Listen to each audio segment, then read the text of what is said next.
El Ministerio Apostólico de Enseñanza y Predicación Rema Internacional presenta hoy la proclamación de las buenas nuevas de Dios para tu vida. El mensaje de ayer, el mensaje de hoy y el mensaje para la eternidad a los que tienen hambre y sed de la palabra de Dios. Un querigma de Dios para el que oiga, el que tiene oídos para oír.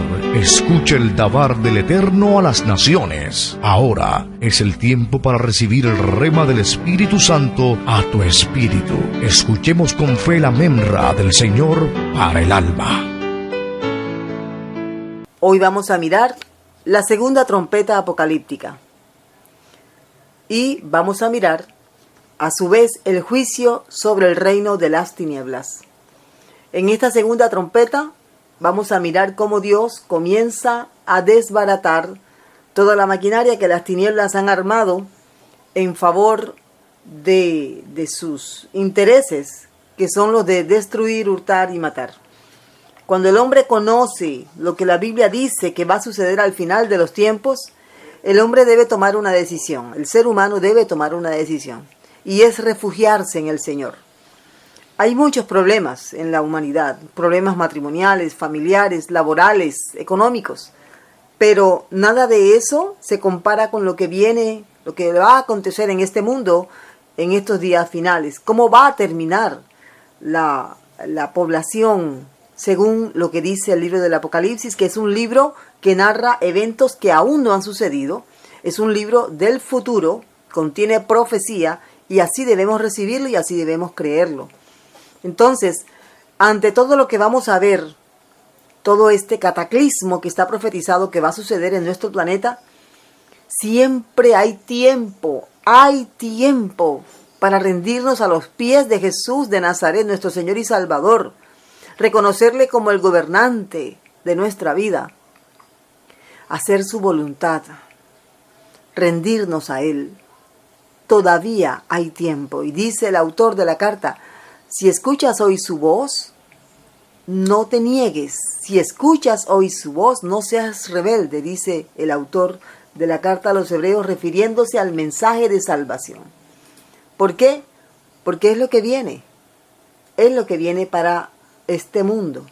Entonces, vamos a mirar Apocalipsis capítulo 8, verso 8. Ya vimos la primera trompeta descrita aquí en Apocalipsis 8. Hoy vamos a ver la segunda trompeta. Dice la palabra de Dios: el segundo ángel tocó la trompeta, y algo como un gran monte ardiendo en fuego fue precipitado en el mar. La tercera parte del mar se convirtió en agua, en sangre. Murió la tercera parte de los seres vivientes que estaban en el mar, y la tercera parte de las naves fue destruida. Padre, gracias te damos por tu palabra. Gracias por darnos la oportunidad de conocerte y conocer lo que dice tu palabra. Gracias por darnos la oportunidad de saber lo que va a acontecer en el futuro. Ilumínanos y haz nuestros corazones muy sensibles a tu voz. Trae sanidad, trae consuelo, trae alivio a aquellos que están pensando que este mundo no tiene solución, no hay una puerta de escape, que no hay un futuro. Trae consuelo, Señor, y abre los ojos. Sensibiliza los corazones a tu voz. Te lo rogamos en el nombre de Cristo Jesús. Amén. El mar es el escenario de la segunda trompeta, el mar. Nosotros podemos ver en el mar, de acuerdo a todo lo que hemos descubierto, la ciencia ha podido descubrir que si distribuyéramos el planeta Tierra, que se llama Tierra porque los que vivimos aquí, pues vivimos en la tierra, no en el mar, pero hay más agua que tierra. Incluso debajo de la tierra que nosotros pisamos hay agua. Entonces hay tres partes de agua y una sola de tierra. Hay 3/4 partes de agua y una sola cuarta parte de tierra. Eso quiere decir que hay mucha más agua que tierra. El mar es un sistema cíclico de reciclaje. El mar recicla las aguas. Sin el mar, el planeta se pudriría. El mar tiene que ser salado para que pueda hacer la obra, para que pueda hacer el trabajo de reorganizar, regenerar, reciclar todo lo que cae en él. Y me refiero exactamente a las aguas negras y a toda la basura que es lanzada en el mar. Todo lo que es enfermo, todo lo que es bacteria, virus, el mar lo saliniza, lo limpia, lo purifica. Ese cuerpo de agua gigantesco que es el mar, ese es el trabajo que hace. Entonces, damos gracias a Dios por darnos un sistema de reciclaje tan bueno, tan efectivo. Aquí estamos. Seguimos tomando agua limpia gracias a que el mar purificó el agua sucia que llegó a él. El agua que ya las naciones desecharon, el mar la limpió y hoy nuevamente tomamos agua limpia. Dios hizo eso. Así lo estimó Dios desde el principio. Cuando Dios crea los cielos y la tierra, Él, al hacer el agua, le pone cierto límite al mar, en este caso, y hace que la tierra filtre esa agua que el mar purifica para que nosotros podamos volver a tomar esa agua. Así que nosotros tenemos el agua de siempre. El planeta no ha cambiado de agua. Tenemos el agua que Dios puso desde el principio. Y eso es maravilloso. Dios ha tenido cuidado de nosotros hasta el día de hoy. Por eso es tan preocupante cuando el mar es atacado por medio de tal vez un buque petrolero que se desborda, se riega el petróleo, el aceite o cualquier otro tipo de carga. Puede ser incluso una carga química, como se ha visto que han querido tirarla en el mar, arrojarla en el mar para deshacerse de alguna carga que es peligrosa. Eso es muy malo, porque el mar tiene un límite y hasta el día de hoy ha funcionado.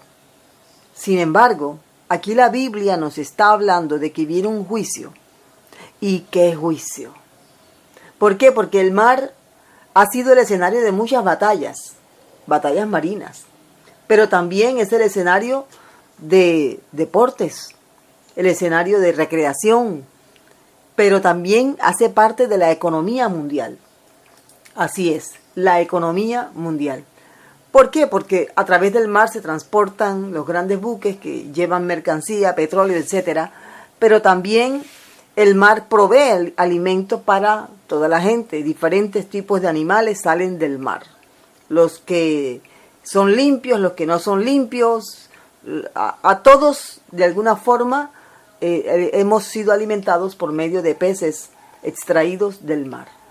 Bien, pero dice aquí la palabra de Dios que un gran monte ardiendo en fuego se va a precipitar contra el mar y la tercera parte del mar se convertirá en sangre y morirá la tercera parte de los seres vivos que están en el mar. Y la tercera parte de las naves será destruida. Este es un evento que no ha sucedido. Han habido desastres ambientales, pero ninguno comparado con lo que viene, con lo que está descrito en Apocalipsis capítulo 8, verso 8. Entonces miremos, ¿qué es este gran monte ardiendo en fuego? El lenguaje que se usa aquí en esta segunda trompeta solamente tiene una expresión retórica que la conocemos como el símil. Fíjese cómo dice aquí el pasaje, dice, como un gran monte ardiendo. En otras palabras, lo que Juan está viendo lo identifica como algo parecido a una montaña que está en llamas, está ardiendo en fuego. Así que Juan usa el lenguaje que él puede usar, que él conoce en su tiempo, para expresarse.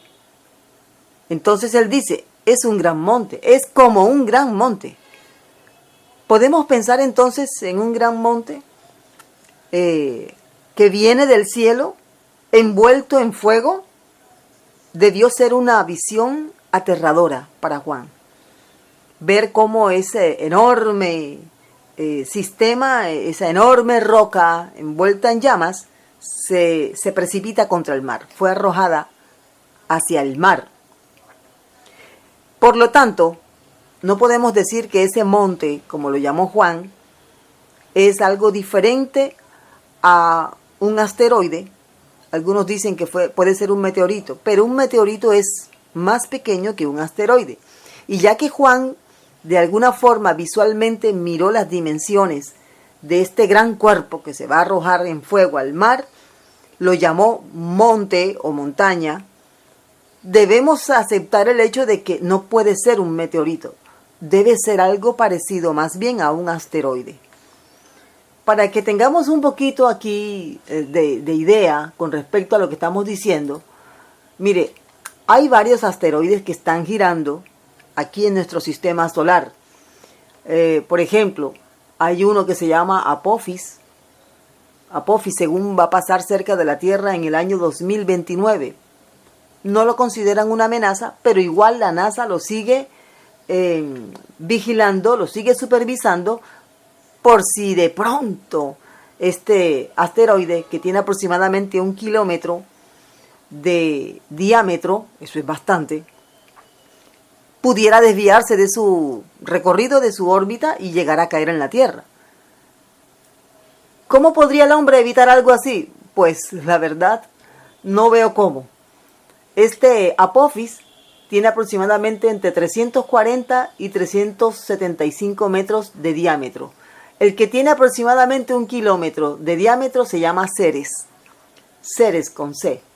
Este asteroide está un poquito más alejado de la Tierra, pero igual lo están monitoreando, lo están supervisando, para que no vaya a cambiar su órbita y de pronto termine estrellándose contra la Tierra. Solamente he mencionado a 2, pero hay más de 1 millón de asteroides. En una especie de cinturón de asteroides que hace parte de lo que se conoce como el final del sistema de la Vía Láctea. Hay una especie de cinturón que está girando alrededor del sistema solar, no de la Vía Láctea, del sistema solar. Y esos asteroides, que son grandes, pueden llegar a desviarse de esa órbita en la que están actualmente, porque venga un cuerpo extraño y los empuje, los mueve de su órbita. Es posible, de acuerdo a lo que estamos investigando. Sin embargo, aunque de astronomía no vamos a hablar, debemos tener presente que sí existe la posibilidad lejana, remota, de que un asteroide se estrelle contra la Tierra. Sí existe. Podríamos incluso decir, como dice uno de los astrónomos que habla acerca de este artículo que tengo aquí, que no es imposible. Entonces, ya que tenemos aquí un pasaje profético que nos está hablando de un evento cataclísmico, terrible, podemos pensar entonces que esta montaña que describe Juan aquí, y que no vamos a entenderlo como algo en sentido espiritual, sino que es literal, tiene que ser entonces un asteroide. Puede ser un asteroide del propio sistema de cinturones o de cinturón que hay en el sistema solar, o puede ser un cuerpo que venga de más lejos. La cuestión es que la Biblia dice que un asteroide del tamaño de una montaña y ardiendo en fuego se va a estrellar contra el mar. Yo siento alivio de saber que no voy a ver eso, porque debe ser algo aterrador. Pero la Biblia dice que va a pasar. No podemos decir que esto es algo ideológico, tratando de demostrar, por ejemplo, que ese gran monte es un ángel. No podemos decir eso, porque no es lo que indica el pasaje. Cuando nosotros aplicamos las reglas de interpretación, las reglas enseguida nos indican que realmente hay un evento cataclísmico que va a causar gran destrucción en el mar. Entonces, el impacto va a ser ambiental. Muchos animales de todo tipo en el mar van a morir, van a ser destruidos. La economía que depende del mar también va a caer. Esta trompeta que anuncia la caída de ese asteroide, porque no podemos mencionarlo como un meteorito es pequeño, no tiene más de 1 metro, puede ser incluso del tamaño de una pelota de béisbol, es pequeño. En cambio, un asteroide es grande. Un meteorito puede ser un fragmento que se desprende del asteroide. Entonces, de acuerdo a lo que nos dice aquí la palabra de Dios, esto va a suceder. Es cuestión de tiempo. ¿Y dónde estará tu alma? ¿Dónde estaremos nosotros? Desde ya yo estoy segura que no voy a presenciarlo, porque lo que va a traer este cuerpo es muerte. No va a traer nada bueno. Mire cómo dice, la tercera parte de los seres vivientes que estaban en el mar fueron destruidas, las naves, y la tercera parte del mar se convirtió en sangre. En otras palabras, esa cantidad de peces, de cuerpos, de ballenas, de todo tipo de animales marinos flotando en el agua destruidos. ¿Cómo será? ¿Cómo será la peste que habrá? El mar entonces será tan gravemente afectado que me pregunto, ¿cómo podrá el mar llevar a cabo su sistema de limpieza, de purificación que estábamos mencionando al principio? ¿Cómo lo va a poder llevar a cabo si el mar está contaminado? Se necesita mucha agua salada para purificar algo pequeño. Por eso es que hay tanta agua en el planeta. Pero si el planeta es afectado tan severamente, ¿cómo va el planeta entonces a poder purificar el agua para que los ríos den agua dulce? Resulta que la tercera trompeta, que deberíamos mencionarla en otro programa, pero podemos mencionarla ahora, es precisamente la amargura en el agua dulce. Se acabarán los ríos de agua dulce. ¿Por qué? Porque los ríos toman su agua del mar. El mar purifica el agua que los ríos han llevado a través de la tierra y nuevamente esa agua sale pero limpia, purificada. Podemos incluso con toda confianza tomar un vaso con agua, tomarla de un manantial que sale de una roca, de una fuente que sale subterráneamente, porque es un agua completamente filtrada, limpia, purificada. Pero ya eso no se podrá hacer.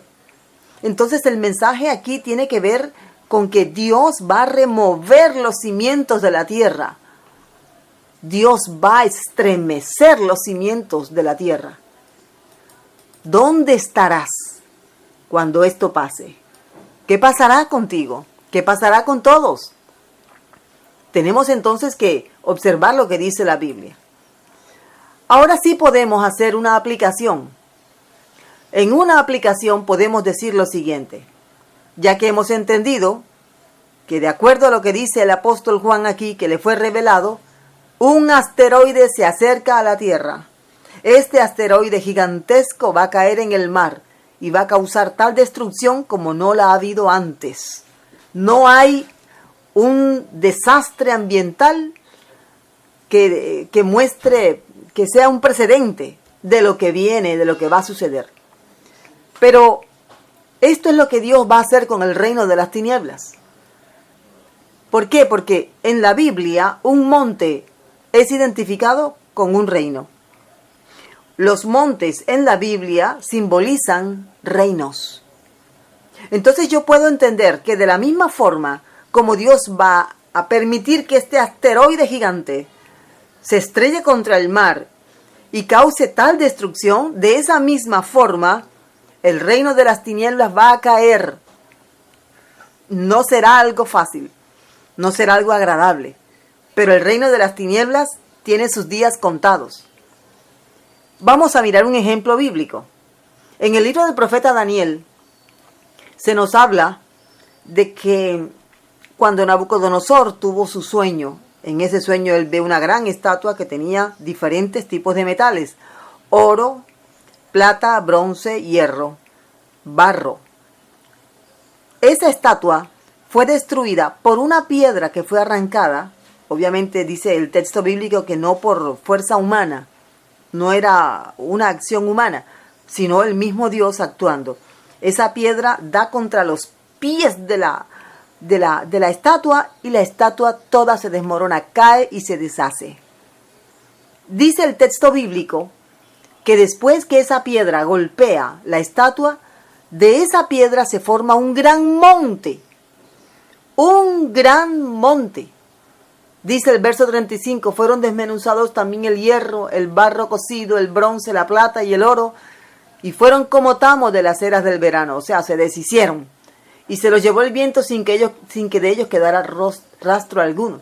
Mas la piedra que hirió la imagen fue hecha un gran monte que llenó toda la tierra. Ese monte es el reino de Dios, que Jesús lo ilustró con una semilla de mostaza. Ese monte que se forma de esa piedra, estamos hablando de una profecía que fue dada a Nabucodonosor, primer gentil que gobernó al pueblo de Dios, después de cuando el pueblo fue llevado cautivo a Babilonia. Dios quiso mostrarle esta visión a Nabucodonosor y hoy estamos haciendo uso de esa profecía aquí. Entonces, dice además el Señor, mire cómo dice el Señor, Mateo 21:21, por ejemplo, aquí tomamos este pasaje, dice, de cierto te digo, que si tuvieres fe y no dudares, no solo haréis esto de la higuera, hay un contexto del pasaje, sino que si a este monte, evidentemente Jesús estaba parado o estaba pasando con sus discípulos por un monte de allí, de la región donde él estaba caminando o viviendo. Y dice Jesús, si le dijeres a este monte, quítate y échate en el mar, será hecho. Pero ¿para qué mover un monte?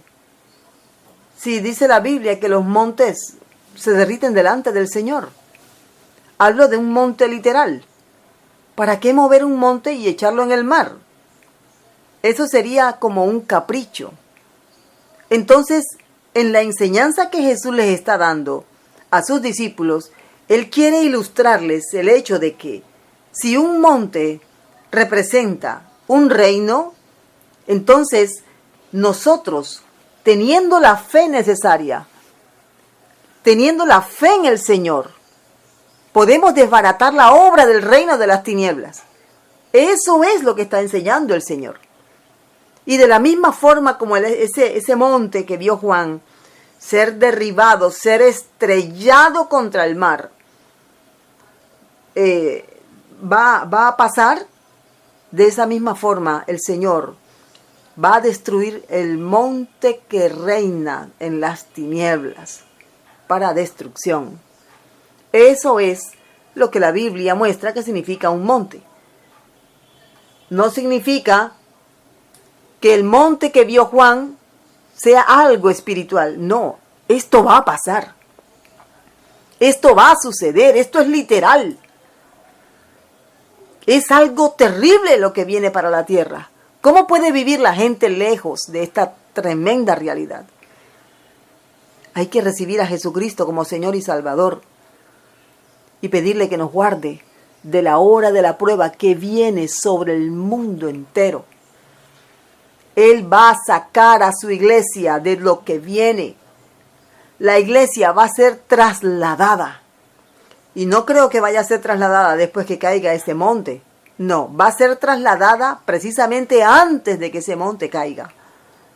La iglesia va a ser arrebatada por el poder del Espíritu Santo y llevada al cielo.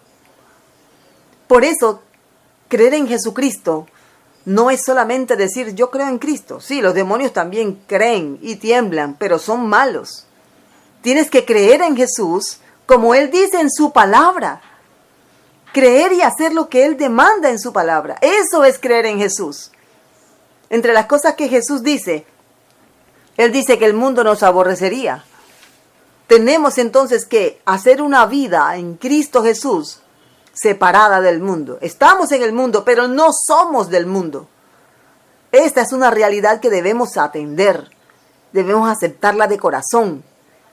Porque lo que está aquí descrito va a suceder tal como está descrito aquí. El reino de las tinieblas va a ser arrancado de aquí del planeta Tierra. Ya no podrá ejercer más control. Ya no podrá manipular. Ya no podrá engañar para que la gente se pierda. El reino de las tinieblas recibirá su justo pago. Su destrucción también traerá muerte. Como estábamos diciendo anteriormente, el reino de las tinieblas no se va de este mundo de buena manera. Se va de este mundo a las malas. Es como una especie de lanzamiento que le van a hacer al reino de las tinieblas aquí en la tierra. Mire lo que dice además. Dice que la tercera parte del mar se convertirá en sangre. En el mar, para muchos hay una deidad, una supuesta deidad. Es un demonio. El único Dios verdadero es el Dios que hizo los cielos y la tierra. El Dios de Abraham, Isaac y Jacob. Él es el único Dios verdadero. Esta deidad, esta supuesta deidad, que en algunos lugares se llama Poseidón, en otros lugares se llama Neptuno, Leviatán, el Kraken, Dagón para los filisteos, para los asirios, Dagón.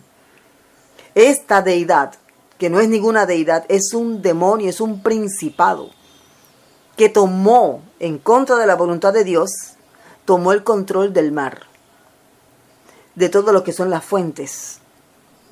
Y por eso nosotros vemos que incluso hay lugares que son porteños, donde hay faros y tienen estatuas, imágenes en honor a este demonio. No es ningún dios, es un demonio. Este demonio tomó el control del mar y hay gente que le rinde culto. Y tiene otros nombres, aquí solamente mencioné algunos. En Brasil tiene otro nombre. Y así, de acuerdo a la cultura, de acuerdo a la región, así cada uno llama a esa deidad como cree que debe llamarla. O a ese demonio, porque ya hemos dicho que no es ningún dios. Esa deidad fue la que intentó matar a Jesús y a sus discípulos cuando atravesaban el mar de Galilea. El mar de Galilea es un lago. Piense por un momento, un lago. Y se levantó una tormenta tal que 12 hombres, de entre los cuales habían pescadores expertos, no pudieron hacer volver la barca a tierra ni estabilizar la barca. Tuvo Jesús que levantarse y hacer que enmudeciera el viento y se aquietaran las olas. Es absurdo que haya olas en un lago. Un lago es una cantidad de agua que está retenida allí. Se mueve de pronto un poquito por la brisa. Pero una tormenta estilo mar no es aceptable. Pero allí se levantó una tormenta.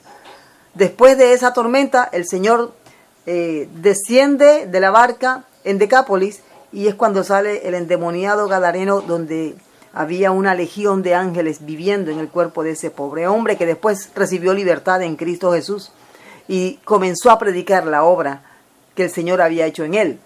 ¡Qué bueno es el Señor! Esa es el mismo principado que levanta el mar y hace todas esa destrucción a través de los tsunamis, a través de los desbordamientos, porque es que ese es el trabajo de él. ¿Para qué ha venido las tinieblas? Para hurtar, matar y destruir.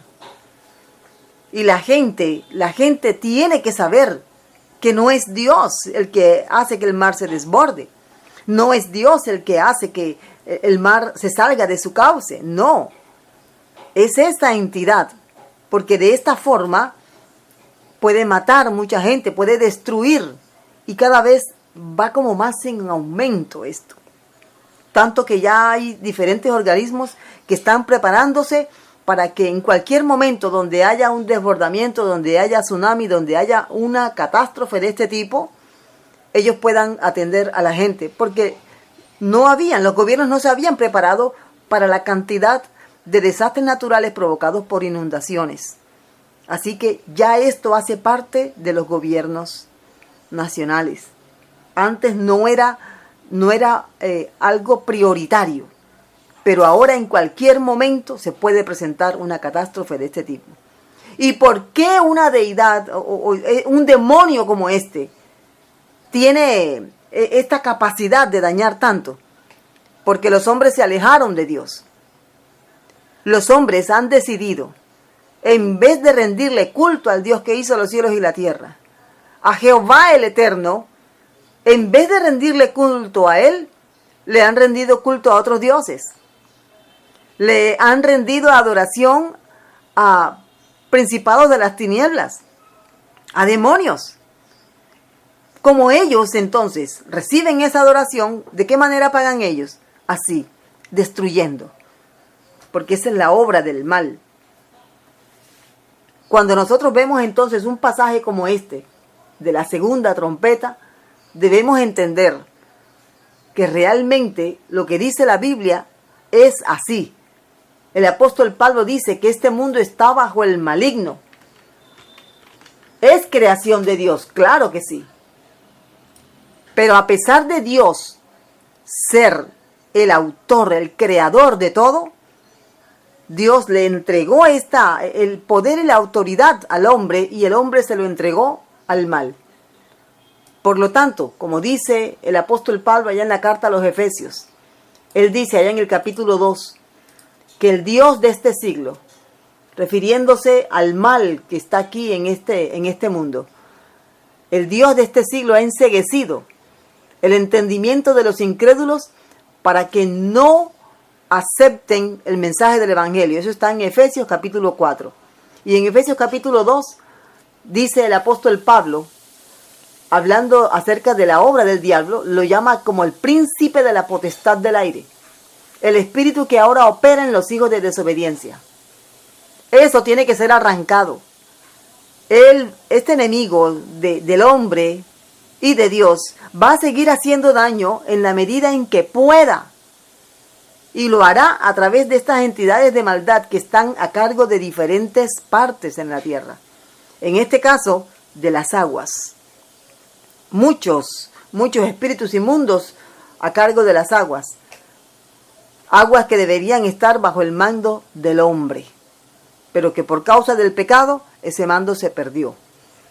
Entonces, ya que sabemos que realmente este mundo está bajo el control del maligno, aunque no es del maligno, es de Dios.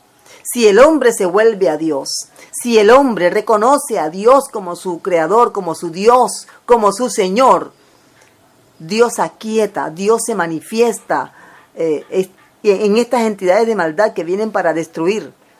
Porque el hecho de que momentáneamente el enemigo tenga el control sobre el mar y los ríos, no quiere decir que será por siempre.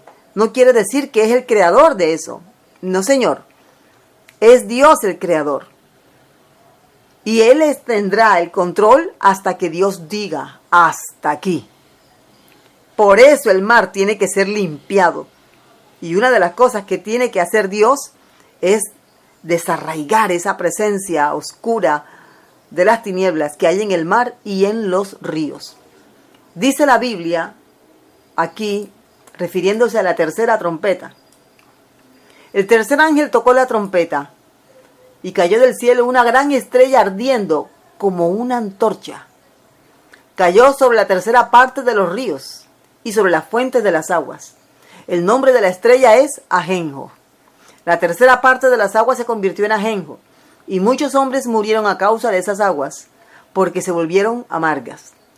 Entonces, la tercera trompeta es el resultado de lo que va a suceder en la segunda trompeta. Si el mar no recicla el agua, entonces los ríos no pueden producir agua dulce. Fíjese que aquí se habla ya de una forma distinta. Dice, una gran estrella ardiendo como una antorcha. En la Biblia, una estrella puede ser un astro de esos que vemos en el cielo, pero esos astros no pueden caer en la tierra porque son demasiado grandes. Por ejemplo, el Sol es la estrella principal de nuestro sistema y es 3,000 veces más grande que la Tierra, entonces imposible que va a caer sobre la Tierra. Más bien es un ángel que tiene una misión, en este caso dañar el agua dulce. Este ángel, que es amargo porque su nombre, fíjese que tiene identidad. Eso no se dice de la montaña que cae ardiendo. En cambio, sí se dice que esta estrella tiene identidad. Se llama Ajenjo. Este ángel va a producir agua tan amarga. Algunos dicen que es un arma química. Pero Dios no necesita de las armas de los hombres para llevar a cabo sus juicios. Más bien, el Señor lanza este ángel para que sea quitado el sistema de control que las tinieblas tienen en la tierra. La Biblia nos habla acerca del lanzamiento de Satanás del cielo. Satanás es reconocido también como una estrella y fue lanzado del cielo. En el libro del profeta Isaías y del profeta Ezequiel hay dos menciones, dos parábolas en las que el Señor muestra cómo se llevó a cabo el lanzamiento de Satanás del cielo. ¿Cómo caíste? Él fue arrojado. No salió por su voluntad del cielo. Él fue echado y arrojado. ¿Cómo caíste del cielo? Y la expresión aquí para referirse al lucero, Gilar Ben Sahar, refiriéndose a una especie de estrella. Él fue lanzado del cielo, fue arrojado. Posiblemente no cayó exactamente en la tierra, que cayó en las afueras de la tierra. A esa esfera se le conoce también, gracias al apóstol Pablo, como los gobernadores de las tinieblas. Son gobernantes que están por fuera del planeta, gobernando desde afuera, dando órdenes, obviamente, a sus rufianes para que hagan daño en el planeta. El sistema de las tinieblas no está desorganizado. El sistema de las tinieblas no está dividido. El sistema de las tinieblas está operando. Y efectivamente, ya que vemos los resultados tan desastrosos, están haciendo un trabajo sin cansarse y sin descansar. También nos dice el Señor Jesucristo, cuando los discípulos llegaron dando un parte de la labor que habían realizado, el Señor les dijo: yo veía a Satanás caer como un rayo, refiriéndose a esa vez que fue arrojado del cielo, pero también de la obra que se estaba dando en ese momento. La predicación del Evangelio hace eso. La predicación del Evangelio le quita poder al enemigo. Si nosotros dejamos de predicar el mensaje del Evangelio, el enemigo toma ventaja. Y esto fue lo que pasó. Entonces, el Señor les dice: yo veía a Satanás caer como un rayo, refiriéndose al lanzamiento. Por último, la Biblia dice que Satanás será arrojado de donde está ahora mismo a la tierra. Apocalipsis 12:9 nos dice la palabra de Dios. Y fue lanzado fuera el gran dragón, la serpiente antigua, que se llama Diablo y Satanás, el cual engaña al mundo entero. Fue arrojado a la tierra y sus ángeles fueron arrojados con él. Y cuando el dragón vio que había sido arrojado a la tierra, persiguió a la mujer que había dado a luz el hijo varón. En ese capítulo 12 hay una historia que tiene que ver con el pueblo de Dios y la persecución, y cómo el diablo ha tratado de destruir la nación elegida del Señor, que es Israel.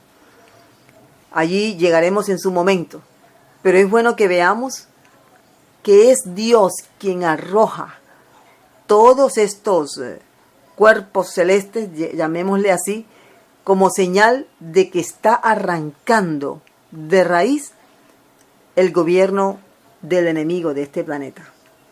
la tierra debe ser limpiada. La tierra debe ser purificada de lo que Satanás ha hecho aquí en este planeta. No es voluntad que haya tanta violencia, destrucción en el planeta Tierra. Pero el hombre lo ha permitido. Dios lo ha permitido por la rebelión del hombre. Si el hombre se vuelve al Señor, si el hombre se vuelve al Señor en arrepentimiento, Dios sanará nuestra tierra. Pero hay que volverse a Él. Hay que reconocerle a Él y tener temor de Dios, porque lo que Él ha dicho que va a suceder tal cual como está expresado aquí en Apocalipsis capítulo 8, versos 8 al 10. El Señor nos guarde de este terrible evento que viene, y por el momento vamos a orar. Es bueno que nos preocupemos, pero también es bueno que sepamos que hay respuesta. Es bueno que sepamos que hay una puerta por donde podemos pasar y dejar atrás todo esto que hace daño. Que hay un camino que nos conduce al cielo. Y ese camino y esa puerta se llaman Jesucristo. Él es el que va a guardar a su iglesia de todo lo que está profetizado en Apocalipsis que va a suceder en la tierra y que no es nada agradable. Vamos a decirle a Jesús: Jesús de Nazaret, ayúdame a perseverar en la fe en ti. Aunque no te veo, sé que estás allí. Sé que tienes tú el control total de todo lo que acontece.